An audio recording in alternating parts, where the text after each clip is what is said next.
Now, I was lucky as hell to be able to stop the rocketing of Saigon. The thing is, we never look at the right place. There was an area where they were staying, and we never went there. Why? Because the water tide will come down like 15 feet high. Nobody will be able to be and live with 15 feet high of water coming up and down. So I was able to capture in the operation, I don't know when he was going out of that area, a Quack, who was the bodyguard of Tu Tang. Tu Tang was the commander of that specific unit who was attacking the Saigon. Mm-hmm. He was lieutenant colonel in the Viet Cong area. And then this guy, he was very pissed off at them because he was the only male in his family.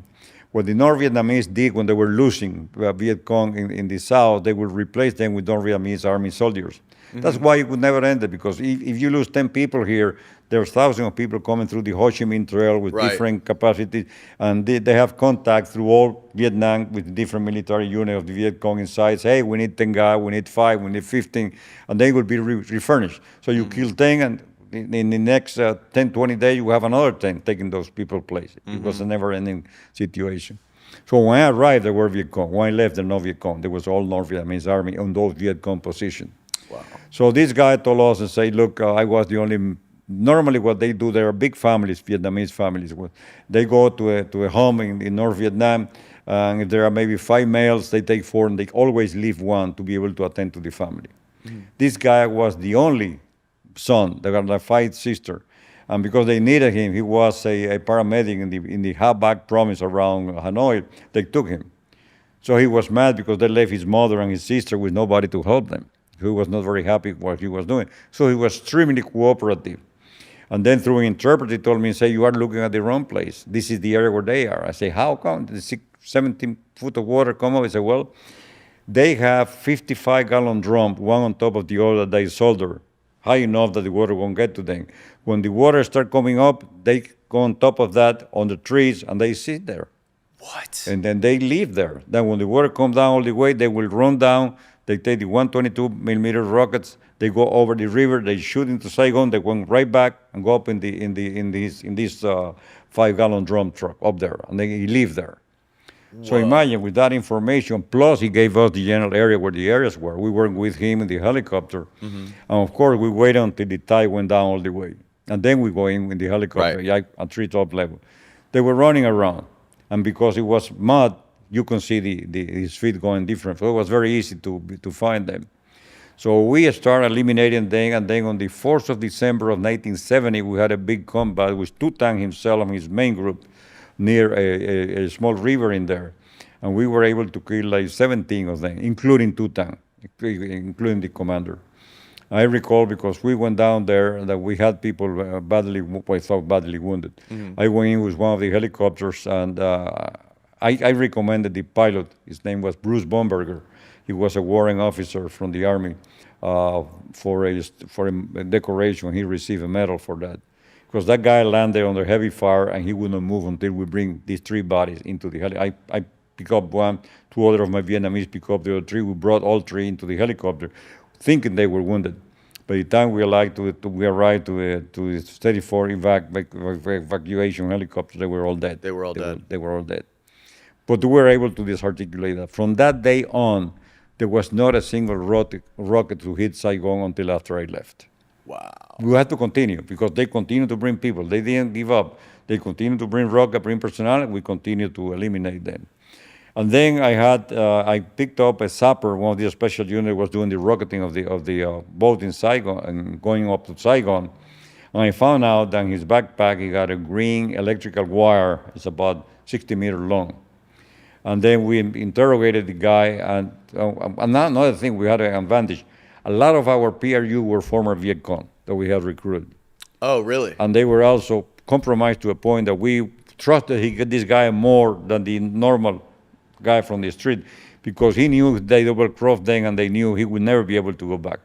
So most of them, even when we pick up somebody, some of them maybe knew him. I worked with him in the past. It was easy to work with those people in there. Yeah, there was a guy that was like a double agent, right? That they took him out and they killed him, and there was a couple guys, Army officers that were out there, Yeah, or but maybe they were that had CIA. nothing to do with my operation. That was It's different. a different Okay. thing. Yeah, but that was like a big concern Yeah. there. Was like people from the Viet Cong who were being spies, who So were. no, this guy was, well, our people never we had defected from our troops after we recruited them, the way we did. So this guy told us that he will set up the rocket on a platform pointing at the middle of a boat going by. Then they lined a string at the line 60 meters away with an electrical activator. And then they had a point of reference given to them. So they knew when the boat hit that point of reference, the rocket right in front of the boat. Then they activated. So what happened is there was a big explosion here where the rocket came out. The gunship will hit that area. They were not there. They were 60 meters on one side or the other. So what I did, I asked the commander of the unit, Commander William, who was the commander of Napa Naval Base, to bring the pilot of the gunships. They were the Sea Wolf gunships escorting these people, a bunch of the pilots, in one helicopter next to this area on the river. And I set up one of my PRU with a red smoke grenade in the middle. Then we measured that cable, 60 meters, and we put a red smoke grenade, a yellow smoke grenade, or a yellow smoke grenade in the middle and red smoke grenade on both sides. So they can visually see more or less the difference where the explosion where the people were. So from there on, whenever they saw the explosion here, they will shoot the shit out of the area on both sides. We don't know what side they were. They were able to eliminate 8 teams, and they had no idea what was going on. And they stopped the rocketing of Saigon. Wow. That's what I got from the commander of the Vietnamese Navy. I got the Naval Medal of Honor from him. And for stopping the rocketing of Saigon, I got what they call it similar to our Medal of Honor. For the Army, it's called the Gold Cross of Gallantry with Gold Star. That's the highest that they give. Then I have one of that. I have 2 Silver Stars with them and 6 Bronze Stars during my whole time in Vietnam in there. That's incredible. But it was extremely effective the way we run the operation with them in Vietnam. Now, during that time, there was an Argentinian general who visited Vietnam in late 1972. In 1971. He visited because the chief of station in there was the chief of station in Argentina. He was a very prominent general, Tomás Armando Sánchez Bustamante. He was the head of the First Army Corps in Buenos Aires, number 2 to the president. The president was a military one, Alejandro Agustín Lanusse was a military president.